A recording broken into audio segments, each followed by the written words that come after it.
नमस्कार, मेरा नाम तुषार किरण है। ये लेक्चर आपका सोर्सेज ऑफ एनर्जी पर है। ये आपका बेसिक्स ऑफ मैकेनिकल इंजीनियरिंग और सिविल इंजीनियरिंग का पार्ट है। ये लेक्चर इलेक्ट्रिकल इंजीनियरिंग के बच्चों के लिए है। इस चैप्टर में हम सबसे पहले बात करेंगे थर्मोडायनेमिक्स क्या है, उसके कॉन्सेप्ट्स की, सिस्टम और सराउंडिंग का क्या रोल रहता है या वो हैं क्या, अलग अलग तरह के सिस्टम्स को हम डिस्कस करेंगे और फिर ज़ीरोथ लॉ के बारे में बात करेंगे। इसके बाद जो आपका सेकंड पोर्शन है इस चैप्टर का वो एनर्जी के ऊपर है। यहाँ पे हम कन्वेक्शनल और नॉन कन्वेक्शनल एनर्जी के बारे में बात करेंगे और बाकी अलग अलग फॉर्म्स ऑफ एनर्जी को भी डिस्कस करेंगे, जैसे कि thermal, tidal, wind, solar etcetera. सबसे पहले बात कर लेते हैं हम थर्मोडायनेमिक्स की। थर्मोडायनेमिक्स आपका डील करता है हीट और टेम्परेचर से और उसका क्या इफ़ेक्ट होता है किसी भी बॉडी की प्रॉपर्टी के ऊपर या रेडिएशन के ऊपर या वर्क के ऊपर या एनर्जी के ऊपर। कैसे आपका हीट और टेम्परेचर की मदद से ये चीज़ें चेंज होती हैं किसी भी सिस्टम की, उसके बारे में हम थर्मोडायनेमिक्स में पढ़ते हैं। वहीं पे जब हम थर्मोडायनेमिक्स को इंजीनियरिंग में यूज़ करते हैं तो हम एनर्जी ट्रांसफ़र की बात करते हैं और उसका क्या इफ़ेक्ट होता है किसी भी स्टेट के ऊपर या किसी भी सिस्टम के ऊपर। उसकी वॉल्यूम कैसे चेंज होती है, उसका टेम्परेचर कैसे चेंज होता है, उसका प्रेशर कैसे चेंज होता है, ये चीज़ें हम डिस्कस करते हैं थर्मोडायनेमिक्स में। थर्मोडायनेमिक्स का प्रिंसिपल मेनली हीट कन्वर्जन के लिए यूज़ किया जाता है और मैकेनिकल इंजीनियर इसका यूज़ करते हैं पावर प्लांट्स में, वेंटिलेशन में, एयर कंडीशनिंग सिस्टम में और हीट एक्सचेंजर्स में। इवन आपके रेफ्रिजरेटर्स और रेडिएटर्स, ये सब के सब आपके थर्मोडायनेमिक्स के ऊपर ही बेस्ड हैं। अब हम बात करते हैं कॉन्सेप्ट क्या है थर्मोडायनेमिक सिस्टम का और सराउंडिंग्स का। थर्मोडायनेमिक की जो स्टडी है वो किसी एक सिस्टम को ऊपर बेस्ड रहती है और कैसे उसके अंदर वो हीट और एनर्जी एक्सचेंज करता है अपनी सराउंडिंग के साथ। मान लेते हैं कोई भी एक आपका सिस्टम है, इसकी एक डेफिनेट बाउंड्री होगी और वो कैसे एनर्जी और हीट को एक्सचेंज करता है अपनी सराउंडिंग के साथ, उस चीज़ की स्टडी आपकी थर्मोडायनेमिक्स के अंदर आती है। अब हम बात करते हैं आपका सिस्टम क्या है। जब भी हम थर्मोडायनेमिक्स को लेते हैं तो सिस्टम आपका एक डेफिनेट मैटर होता है जिसको हम स्टडी कर रहे होते हैं। ये आपका एक सिलेंडर के अंदर जो गैस है उसकी स्टडी भी हो सकती है, आपका बॉयलर के अंदर वाटर जो है या स्टीम है उसकी भी स्टडी हो सकती है। वो पूरा आपका एक सिस्टम बनाता है। जो बॉयलर की वॉल है या सिलेंडर की वॉल है, ये आपका सिस्टम बाउंड्री बनाते हैं और उसके अलावा जो बाकी सारी चीज़ें हैं उसके अराउंड वो आपका उसकी सराउंडिंग बनाते हैं। जैसे कि अगर आप देखो, अगर आपके पास कोई सिलेंडर है, उसके अंदर कोई गैस है, अब अगर आप इस गैस को हीट करते हो तो ये जो पिस्टन है वो आपका मूव करता है। तो जब आपने हीट को इनपुट दिया इस सिलेंडर के अंदर तो आपको मैकेनिकल वर्क मिला पिस्टन के मोशन की वजह से। थर्मोडायनेमिक्स में आपके अलग अलग तरह के सिस्टम होते हैं। जो सबसे पहला सिस्टम है वो है आपका क्लोज्ड सिस्टम। एक क्लोज सिस्टम आपका एनर्जी एक्सचेंज करता है केवल हीट और वर्क के फॉर्म में। इसके अंदर आपका मास का कोई भी ट्रांसफ़र नहीं होता है बाउंड्री के अक्रॉस। इसकी बाउंड्री आपकी फ्लेक्सिबल हो सकती है जो कि आपका वर्क करती है। और जो सिस्टम के अंदर केमिकल और फिज़िकल कॉम्पोजिशन है मैटर की, वो आपकी चेंज हो सकती है बट आपका मास चेंज नहीं होता है। मान लेते हैं इस केस में भी आपका एक सिलेंडर है, उसके अंदर एक गैस है। जब आपने उसको हीट इनपुट दिया तो गैस की वॉल्यूम आपकी बढ़ेगी और पिस्टन आपका मूव करेगा। यहाँ पे किसी भी तरह से आपका जो गैस है वो लीक नहीं हो रही सिलेंडर से, उसका वो आपकी बाहर नहीं जा रही है सिलेंडर के अंदर से। क्लोज सिस्टम के एग्जाम्पल्स हैं आपके प्रेशर कुकर, रेफ्रिजरेटर या एक सिलेंडर जिसके ऊपर एक मूवेबल पिस्टन फिक्स्ड है। अब हम बात करते हैं थर्मोडायनेमिक ओपन सिस्टम की।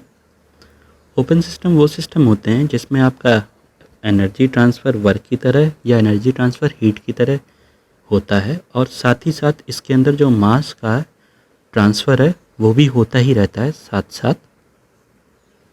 इस सिस्टम के अंदर जो मास है वो आपका कांस्टेंट नहीं रहता है, वो आपका चेंज करता है, और ये चीज़ डिपेंड करती है मास कितना इनफ्लो कर रहा है या कितना आउटफ्लो कर रहा है। इस तरह के सिस्टम का सबसे अच्छा एग्जाम्पल है आपका बॉयलर। बॉयलर के अंदर आप स्टीम जनरेट करते हो और फिर उस स्टीम की मदद से आप टरबाइन रन करते हो। बट जब आपका बॉयलर के अंदर वाटर लेवल आपका कम होता है तो आप वाटर की सप्लाई देते हो, और जो मास का रिमूवल है या जो मास लीव कर रहा है वो आपका स्टीम के फॉर्म में लीव कर रहा है सिस्टम से। इसी तरह इसका एक और एग्जाम्पल है जो आपका 2 व्हीलर का या 4 व्हीलर का इंजन होता है। उसके अंदर आप फ्यूल को इनपुट देते हो। जब आपका फ्यूल बर्न हो जाता है उसके बाद आप जो बर्नड फ्यूल हैं उसको गैसेस के फॉर्म में आपने सिलेंडर से एग्जॉस्ट करते हो। तो ये भी आपका एक तरह का ओपन सिस्टम है। यहाँ पे जो वर्क है वो आपका ट्रांसफ़र होता है फ्यूल के व्हील्स पे, जिससे आपका व्हीकल रन करता है, और जो आपका एनर्जी ट्रांसफ़र हीट की तरह होता है वो आपका सिलेंडर की बॉडी से होता है, जो कि आपका हीटअप हो जाता है जब आपकी गैसेस उसके अंदर बर्न करती हैं।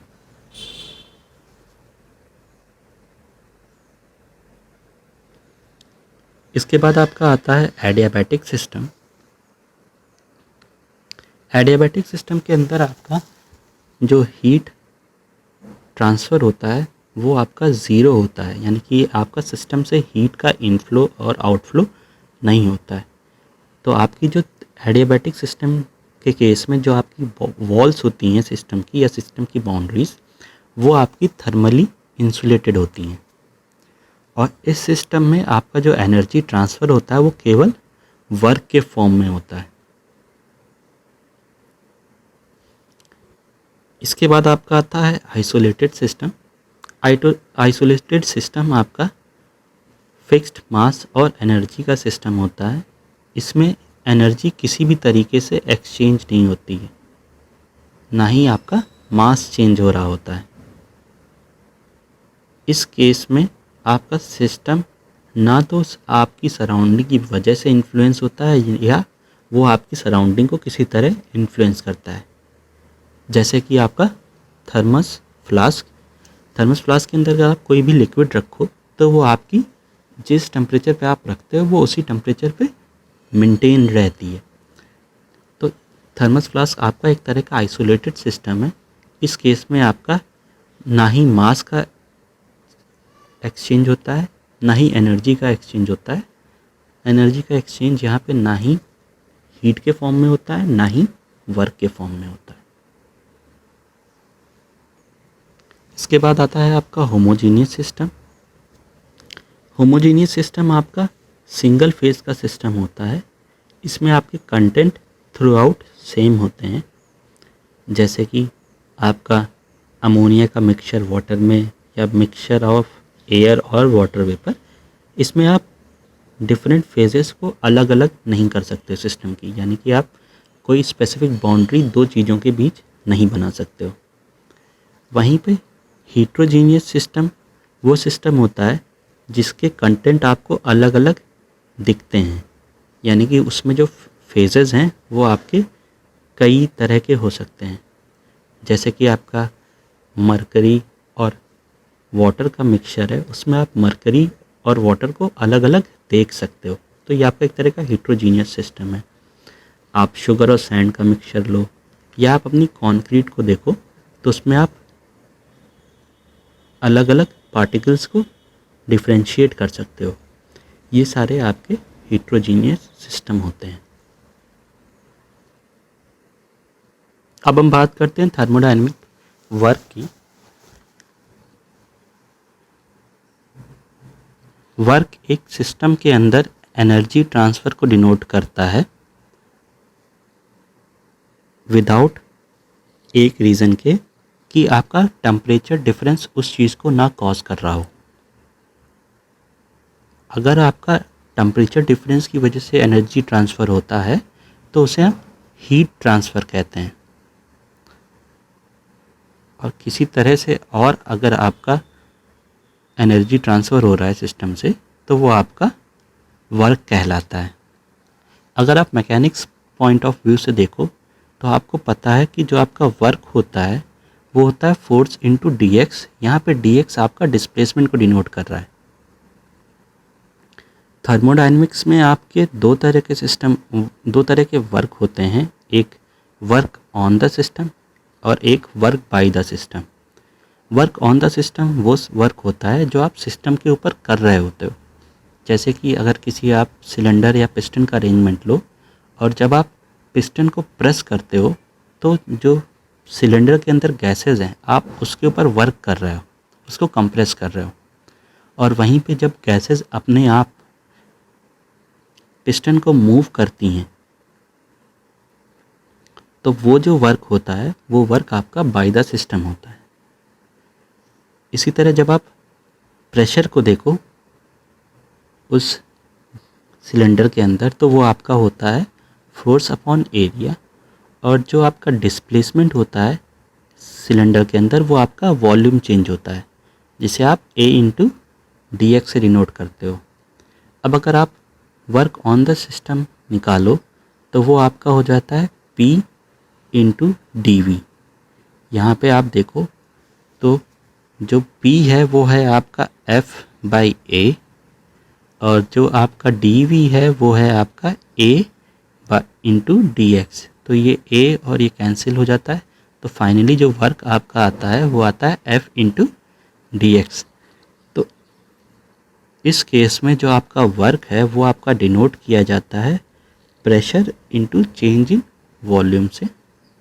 और अगर आप इसी चीज़ को और अच्छे से देखो तो जो टोटल वर्क है वो है आपका integration of pressure into small change in volume के इंटीग्रेशन के बराबर। अब अगर हम इलेक्ट्रिकल इंजीनियरिंग के पॉइंट ऑफ व्यू से देखें तो इस केस में जो सबसे पहली चीज़ है यहाँ पे हमने कंसिडर किया है एक बैटरी, वो आपकी कनेक्टेड एक रेजिस्टेंस से। अब जब आप इस बैटरी के स्विच को ऑन करते हो तो इस रेजिस्टेंट के थ्रू जब आपकी बैटरी से एनर्जी पास हो रही होती है तो ये रेजिस्टेंस आपका हीट करता है और बैटरी आपकी डिस्चार्ज होती है। तो आपका एनर्जी ट्रांसफ़र हो रहा है इस केस में, बट ये जो एनर्जी का इंटरेक्शन है ये हीट के फॉर्म में है, ये आपका वर्क नहीं कहलाएगा। वो वहीं पर जब आप सेकंड केस में इसी बैटरी को एक मोटर के थ्रू किसी पुली से कनेक्ट करते हो और फिर जब आप अपने स्विच को ऑन करते हो तो आपकी जब पुली रोटेट करती है तो आपका मास राइज करता है उस पुली की रोटेशन की वजह से। तो यहाँ पे जो मास का डिस्प्लेसमेंट हो रहा है यानी कि मास जो आपका मूव कर रहा है, इस चीज़ को आप वर्क डन कहते हो इलेक्ट्रिकल में। इस केस में आपका वर्क हो रहा होता है क्योंकि हीट के फॉर्म में किसी भी तरह का एनर्जी ट्रांसफ़र नहीं है। यहाँ पे एनर्जी ट्रांसफ़र एज प्योरली मास के डिस्प्लेसमेंट की वजह से हो रहा है, इसलिए यहाँ पे हम वर्क कंसिडर करते हैं और पहले वाले केस में वर्क नहीं कंसिडर करते हैं। देखेंगे आपका टेम्परेचर क्या होता है। टेम्परेचर आपका किसी भी बॉडी की डिग्री ऑफ हॉटनेस या कोल्डनेस होती है। ये एक तरह का आपका ड्राइविंग फोर्स होता है या पोटेंशियल होता है, जिसकी वजह से आपका हीट फ्लो करती है। जैसे कि इलेक्ट्रिकल इंजीनियरिंग में पोटेंशियल डिफरेंस की वजह से इलेक्ट्रॉन फ्लो करते हैं, उसी तरह थर्मोडायनेमिक्स में टेम्परेचर डिफरेंस की वजह से आपका हीट फ्लो होती है। इसके बाद आपका आता है इक्वालिटी ऑफ टेम्परेचर। दो बॉडी या दो सिस्टम इक्वल टेम्परेचर में हैं, तब अगर आप उन दोनों बॉडीज़ को एक साथ लाओगे तो उन दोनों के बीच किसी भी तरह का ट्रांसफ़र नहीं होता है एनर्जी का। उस चीज़ को हम कहते हैं इक्वालिटी ऑफ टेम्परेचर।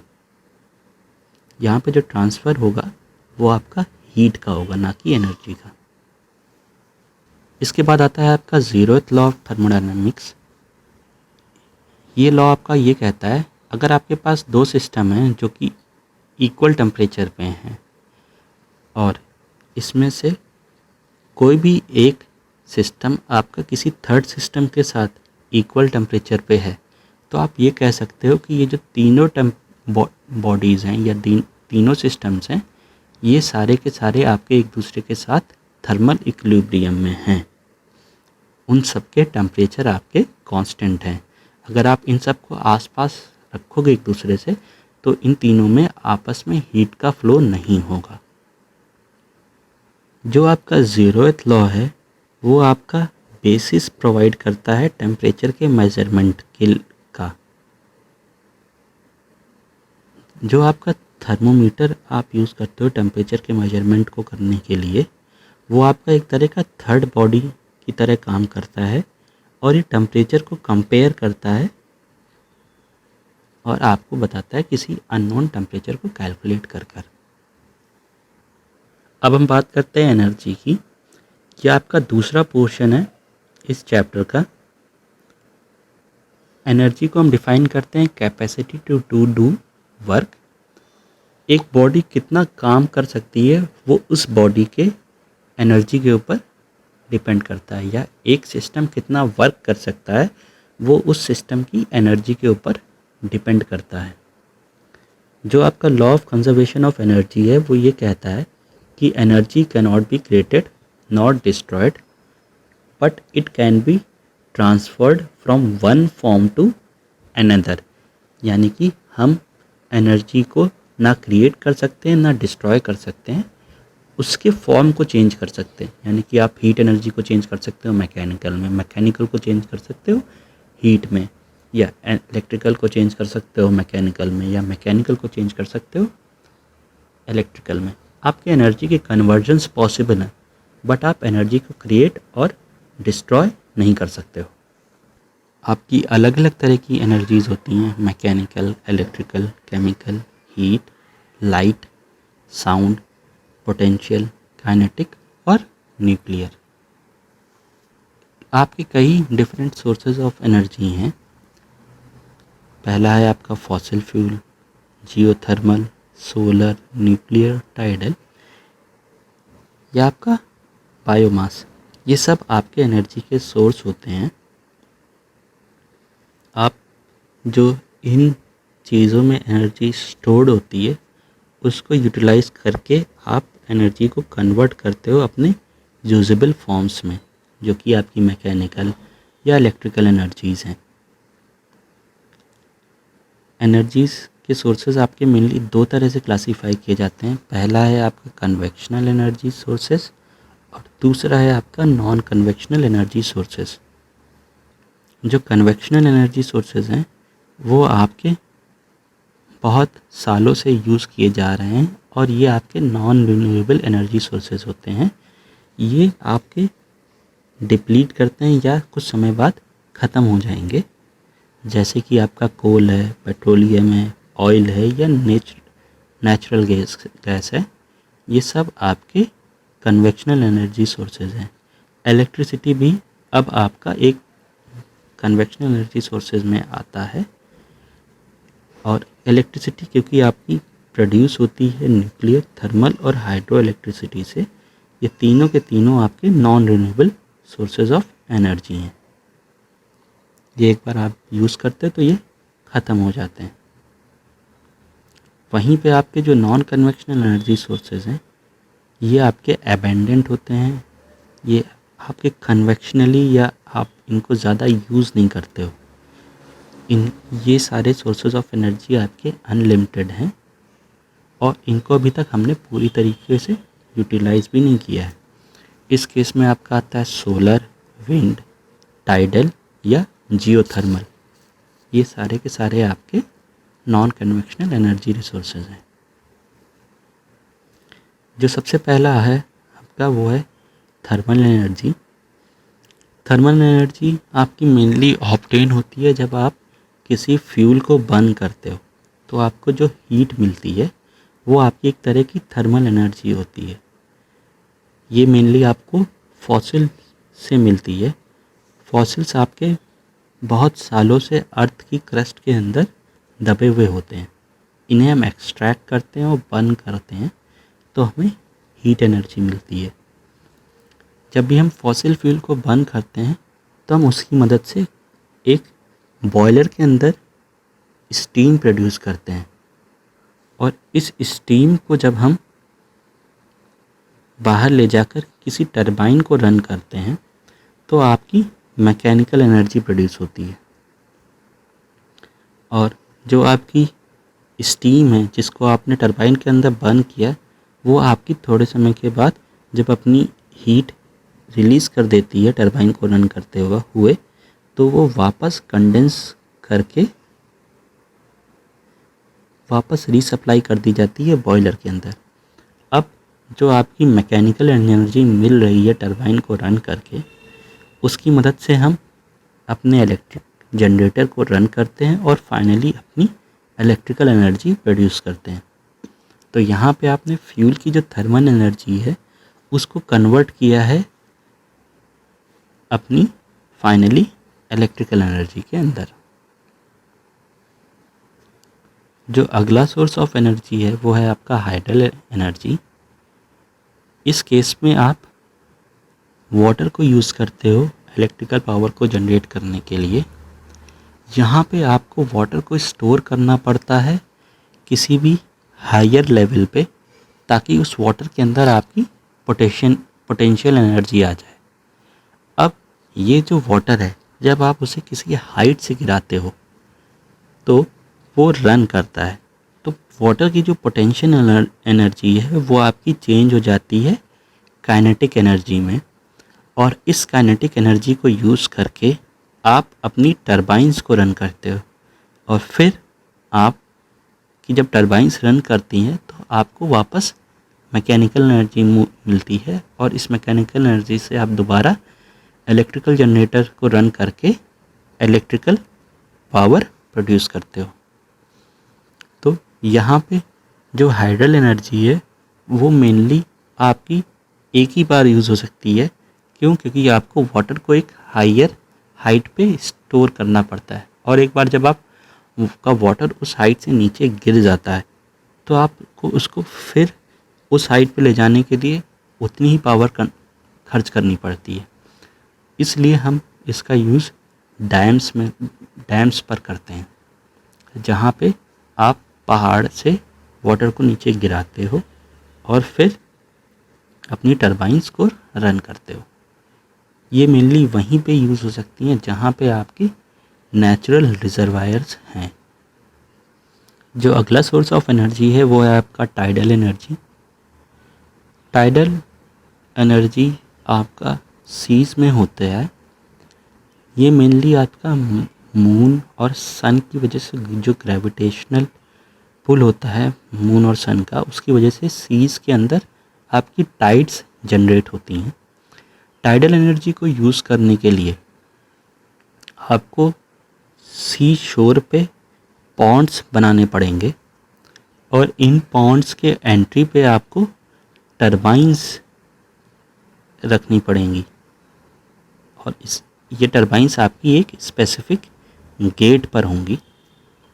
जब भी आपका हाई टाइड होगा तो जो सी के अंदर वाटर है वो राइज करेगा और वो इन गेट्स की मदद से इस पाउंड के अंदर एंटर करेगा। और इन जब वो इस गेट के थ्रू पाउंड के अंदर एंटर करता है तो वो टरबाइंस को रोटेट करता है और टरबाइंस को की रोटेशन से आपको मैकेनिकल और फिर इलेक्ट्रिकल एनर्जी मिलती है। और जब आपका लो टाइड होता है तो ये वाटर ऑटोमेटिकली अपने आप वापस सी में चला जाता है और आपका पाउंड खाली हो जाता है। इसके कई एडवांटेज हैं। ये जो सोर्स ऑफ एनर्जी है ये इनफाइनाइट है, इसकी कॉस्ट कम है, ये पोल्यूशन फ्री है और इसके कंस्ट्रक्शन में सिंपल मशीन रिक्वायर होती हैं।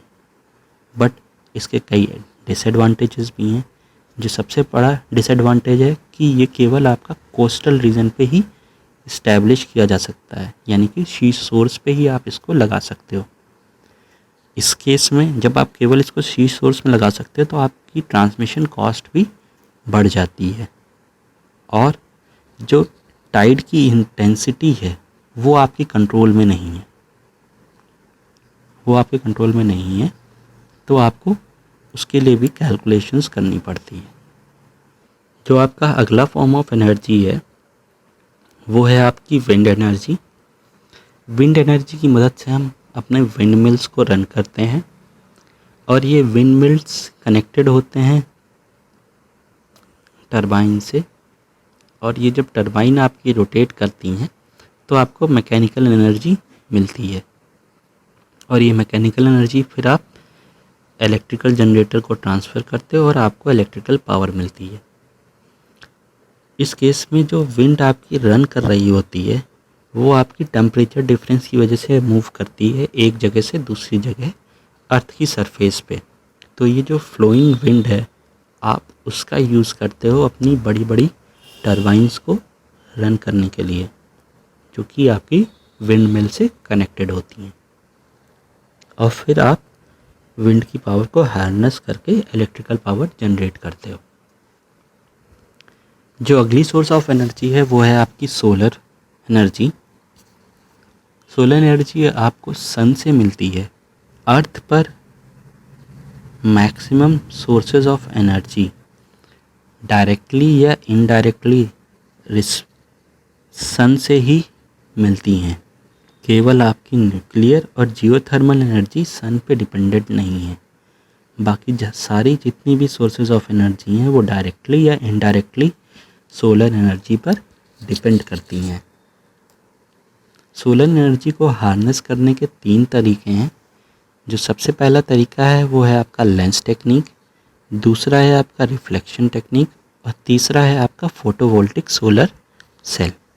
जो लेंस टेक्निक है उसमें आप एक लेंस की मदद से जो सन की रेज हैं उन्हें एक स्पेसिफिक पॉइंट पे कन्वर्ज करते हो और आपको एक इंटेंसिफाइड हीट मिलती है। तो इस केस में इसका यूज़ करके आप इस टेक्निक का यूज़ करके आप स्टीम को जनरेट कर सकते हो।